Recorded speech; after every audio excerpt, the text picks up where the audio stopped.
Maraming buyers ang hindi alam na kapag sobrang delayed na yung project, may legal process para mag-request ng refund through DHSUD in Philippines.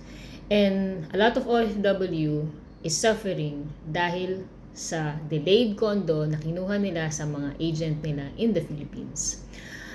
What is important is organize your documents.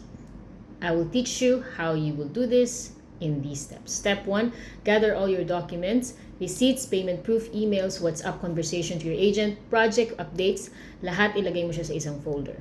Number 2, check how many years and payments have been delayed the project compared to promised turnover of the developer. Kasi importante na yung case evaluation to analyze. Contact the developer professionally first. Always email them. Avoid puro calls lang. You need the written proof, emails, every single day. Number 4, if walang clear resolution, you can approach DHSUD, Legal Property Dispute Channels for guidance. And that's what I have done. Number 5, stay calm and strategic. Minsan emotional tayo because malaking money ang involved. Yes, pero mas importante, organized and documented ka. I went through all this process by myself. Around 300,000, I was able to get it back.